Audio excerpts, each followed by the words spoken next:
Hey everyone, Tyson the Subaru specialist from Subaru Prince George here. Today we are taking a look at the 2024 Subaru WRX GT. So this is a full load WRX, new trim level for Canada. The States had it since 22. So this is the top of the line with the Subaru Performance Transmission. So aesthetically on the outside, one of the big differences, you've got 18-inch matte gray wheels. I think on the crystal black silica, it pops. I haven't seen any other color, but I've got a soft spot for black WRXs. I think they look absolutely phenomenal. Body style is the same as the 22s. No facelift, nothing like that for the 24s. It's still powered by the 2.4-liter turbocharged Boxer engine. You still get 271 horsepower. Smaller, very aggressively styled steering responsive LED headlights, LED fog lights. Of course, in traditional Subaru fashion, hood scoop for the top mount intercooler. Yes, it's actually functional. It's not just for show. Of course, all-wheel drive. Yeah, sports sedan, four-door sports sedan. They're a blast to drive.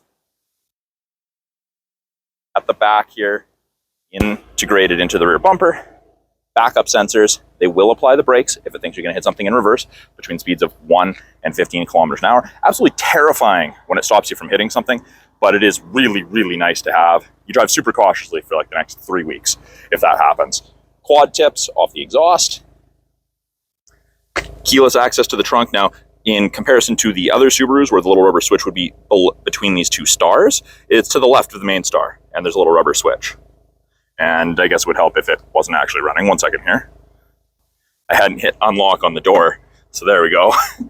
Tons of room in the back of the WRX. So yes, sports car, still a very practical car. Plenty of room for luggage, sports equipment, whatever you need. Those seats are a 60-40 split. You can fold them down if you need to carry some longer items. Front plate bracket. We don't install these until the customer picks it up, assuming they want it installed. Some people like to run without one. Underneath here, spare tire tools, and unlike our southern friends, we get a spare tire. All your tools are there. So a little bit more weight for a little bit more practicality in the event of a flat. Trunk release, if you ever get put inside your own trunk. You've got the little lip spoiler off of the trunk, and that's standard on the Sport trim and up. This being a step above the Sport Tech, we'll have it as well, of course. Color match shark fin antenna. Like I was saying, despite being a sports car, still practical. Lots of headroom, lots of legroom. You can fit up to 3 people comfortably across here. Little red toggles up, that means the seat isn't locked, but yeah, you can see the seats fold down. There is definitely a bit of an angle here, but you can still fit stuff. It's practical. If you can't see the red, that means it's locked.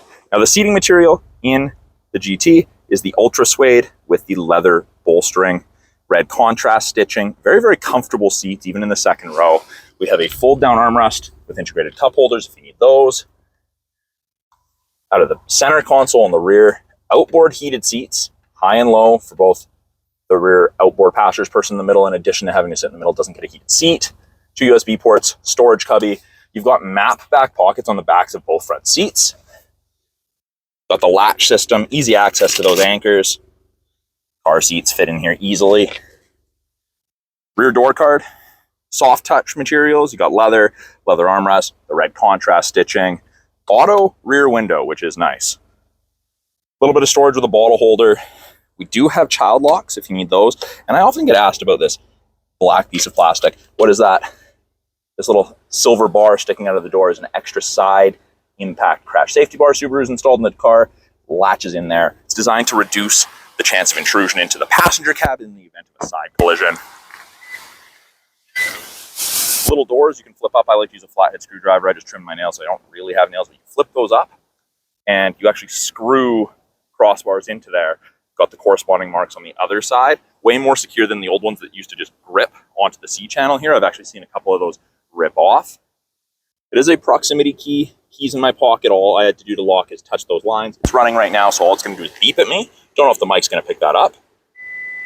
Don't know if you guys can hear that at home, but it's beeping at me saying, hey, you can't lock it because the car's running. Up front, door card looks very, very similar to that of the rear. Soft touch, red contrast. You've got your 4 auto windows, your window lock, your power mirror adjustment. Some nice faux carbon fiber trim. We do get the upgraded Harman Kardon audio system in the GT. Great audio system.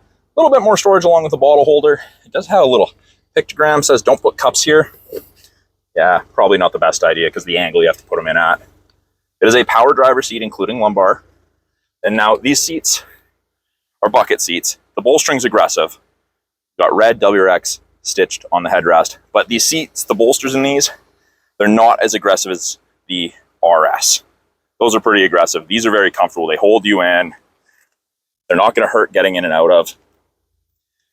Down below, we've got the aluminum pedal covers with the rubber grippy. Still have the blue plastic on the brake and accelerator. The dead pedal, just somewhere to put your foot. By the driver's left knee, we can pop the trunk. Got a scroll wheel for the brightness of the gauges, and we can turn off traction control.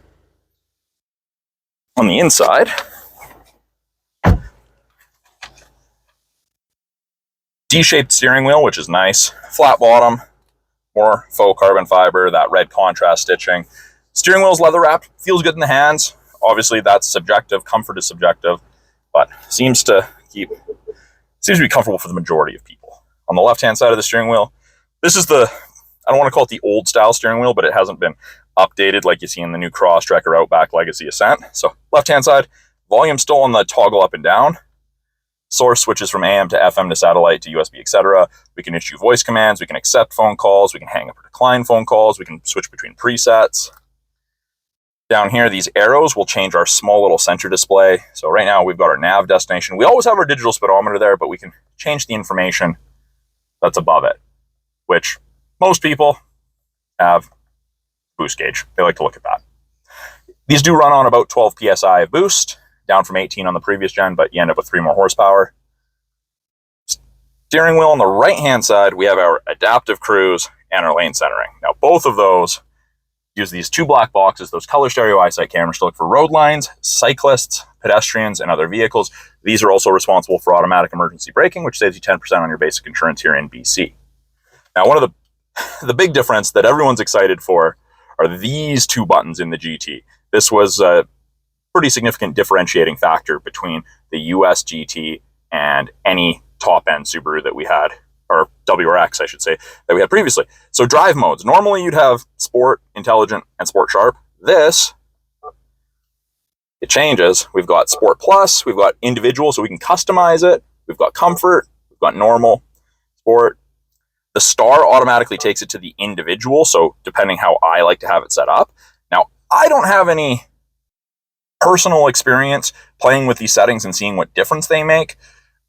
I'm hoping to get this out in the next couple weeks to do a couple driving tests and see if I can get some footage and tell you guys how the changes to the system make a change to the daily drive, which I'm pretty excited for. I'll show you guys where to change that. It does display up there. Steering wheel adjustment, bottom left of the steering column, you've got tilt and telescopic. You can adjust it for drivers of varying heights, leg, and arm lengths. Got an 11.6-inch touchscreen here.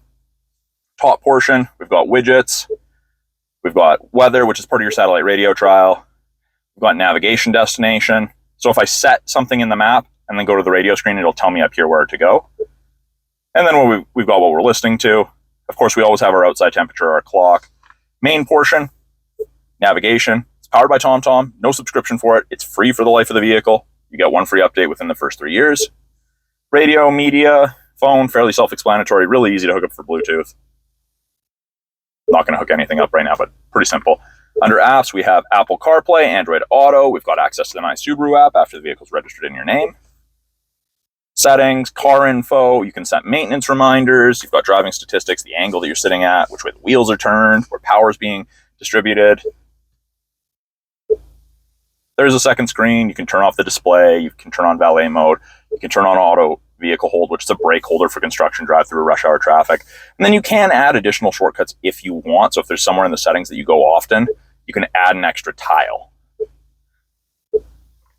Also a backup camera, put it in reverse, backup camera pops up, shows you the top of the bumper there so you have something to relate to. Rear assist braking's on, parking sensors are on. You can see those orange lines move, turning the wheel shows me where I'm going to end up. Great for tight parking spots. You'll notice that they're tapered from thick to thin.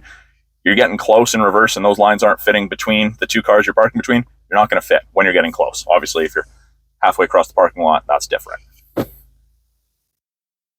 Below that, we can turn on AVH right here. If we go into vehicle, we've got vehicle control. So auto vehicle hold, you can turn off the steering responsive headlights. Drive mode select. Now this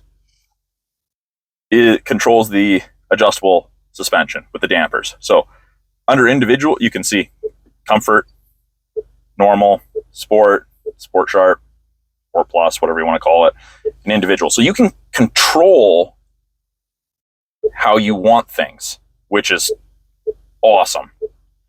Like I said, I'm going to hopefully take this out in the next couple of weeks and put it through a couple mild driving tests to see if I notice the difference, but this is super exciting. This is what people in Canada were crying for that we're missing on our sport tech. So we have the GT now, which is great. Under driving assistance, we have pre-collision braking, which is automatic emergency braking, forward collision warning, lane departure, all that stuff. Blind spot detection is on your side mirrors, and it's the old style blind spot detection indicators, which I really like. I'm a big fan of those. A little larger than the current ones you see on the new Toyota style mirrors that Subaru's adopted. Below that, we've got temperature, we've got dual zone, and we have physical buttons. It goes up and down in 0.5 degree increments. Or click, click, drag, sync it back. Easy to use. You control if you want AC, max AC. Fan strength buttons are down here. You can turn it off. Your heated seats, 3 stages for both driver and passenger.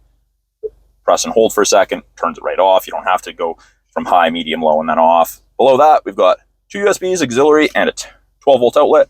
Rubberized device storage area. It does have the Subaru Performance Transmission. We do have manual mode. We can use the paddles, downshift, upshift, manually select our own gears, even with the Subaru Performance Transmission. These are definitely a little more crisp than the paddle shifters you find in other Subarus. Easy for me to say that. I would recommend, if you have the chance or something you're considering, sit in a different Subaru with them and then sit in this. This is nice. This transmission is way better than people give it credit for. It's a pleasure to drive. It's fun to drive. Works really well. Park brake. If my foot's not on the brake and I push down, it doesn't go off. And it actually tells me up here to press the brake, foot on the brake, push down. There we go. Cup holders, a little bit of storage. We have a soft touch armrest. Again, more red contrast stitching. Decent amount of storage in there. There is a 12-volt power point and a place to run cords through. My favorite feature in any vehicle, auto dimming rearview mirror. There's no switch to flick if someone's got their brights on behind you, and being in a car, we're in truck country. Headlights are at eye level. It's a pain when someone's behind you with the brights on, staring you right in the face. This is great. This is my favorite feature in every vehicle ever for a reason. Integrated compass. We've got 3 home link buttons. We can hook up to 3 separate garage doors to your mirror. Great, you don't have to carry a bulky opener on your visor.